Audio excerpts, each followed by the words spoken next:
I ask those of you that are watching this message, watch it through to its conclusion before you make your decision. And if you believe the same that I do, pass it on.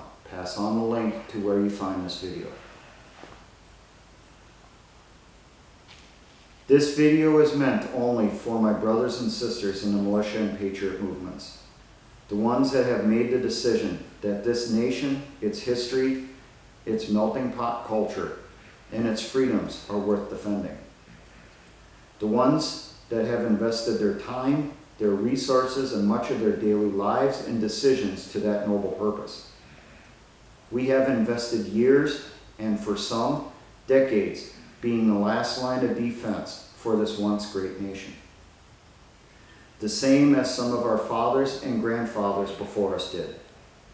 Many of us have already stood in that first line of defense, proudly wearing the uniforms of our nation's armed services.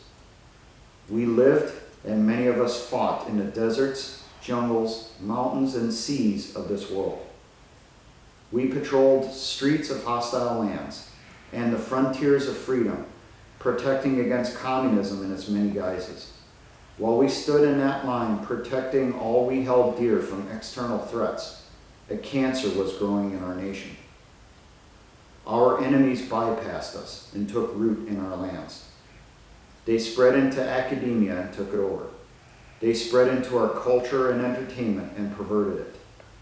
They infested our institutions of governments, from local to the highest offices of our land. They have spent the last 100 years slowing our technological and intellectual advancements. They sent us to fight wars on foreign shores to keep us focused abroad while they seized power at home. They used greed to entice and subjugate our businesses. They used subterfuge and lies to keep us docile and turn us and our children into a society of slaves. Our true enemy manipulated us and have kept us fighting amongst ourselves.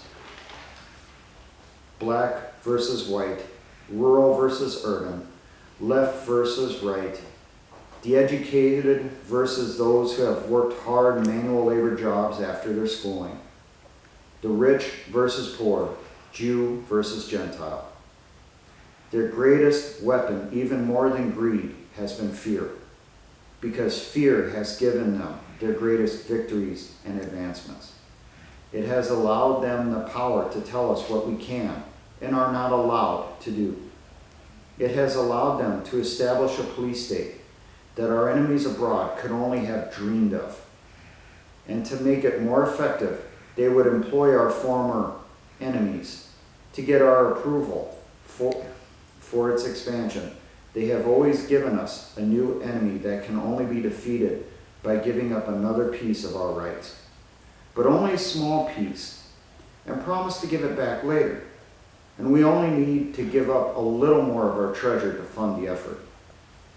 But always remember, that cost is far less than if we allow this new threat to succeed. They promise. None of this information is new. Our fathers and grandfathers told us about this. Our forefathers warned us about this after their hard struggle to secure and build our once great nation. A nation that now is nothing but a shadow of its former glory. We have allowed ourselves to become fat, greedy, intellectually stunted, docile, and always fearful. Like an old worn-out prostitute, we believe we still are what we once were. Which brings us to where we find ourselves today. I am doing this message on Saturday, the 2nd of May, 2020. For over 6 weeks now, we have lived in fear and allowed ourselves to be kept in our own self-decorated and self-guarded prisons. We have maintained social distancing of at least 6 feet from everyone else. And why 6 feet? People far more technologically knowledgeable than I have said that appears to be the minimum distance required for the technology that tracks our every movement, word, and action to differentiate 2 or more individuals. Tracked by the very phones we have been manipulated into believing that we cannot be away from for even a single second. That we carry with us everywhere we go and have next to us even as we sleep, always monitoring us. Since Friday the 13th of March, we have stayed inside our prison cells, holding on to the vain hope that we will be released in just 2 more weeks. That's all. They promise. Even as they extend it another 2 weeks and another in order to flatten the curve and defeat our latest enemy, a virus called COVID-19. Flattening the curve was never meant to defeat COVID-19, just to extend it out and make the deluge of victims easier to handle by our medical institutions, to allow them more time to find a magical vaccine, not a cure. And we were told from the start that this vaccine may not be ready for 18 months to 2 years. Now we have governors telling us that we need to remain in our cells till the vaccine is ready. And we seem to have forgotten that it may take 2 years. But they promise we will only need to stay imprisoned for 2 more weeks. That's all. No public gatherings. No going to public parks paid for by our taxes. And definitely no protesting to the governors, our wardens. And if you don't obey, you are fined with no way to pay those fines, because you may be one of the at least 1 in 10 who have been deemed non-essential and lost your job. If that isn't harsh enough, you will be jailed by law enforcement while they continue to release convicted criminals so they aren't harshly exposed to COVID-19 in the cells they were sentenced by a judge to occupy because of their actual crimes. Crimes such as robbery, rape, assault, and many others. Why is it you must be jailed, but actual criminals released? Why should you be jailed for taking your child to a park, and the person who assaulted and raped someone shouldn't be? Why is it you should be fined for attending an Easter church service in a parking lot inside your car with your windows closed, but the person stealing cars and convicted of that crime be let free? Why is it that we are being told you will only be allowed to go to your choice of employment if you receive a vaccine, which may not exist for up to 2 years from now, and have to carry some type of identification or mark showing you accepted it? Why is it we must accept that the government must track our every movement, know everywhere we go, and know exactly everyone we meet? Because they promise they will only use this information if or when we get the coronavirus to warn the people we potentially may have infected. Why? Why are we allowing ourselves to be stripped of our freedom of speech? We aren't allowed to protest. We aren't allowed to organize. We aren't allowed to voice an opinion contrary to the narrative forced upon us. Just ask the ones who have been blocked from social media for doing just that.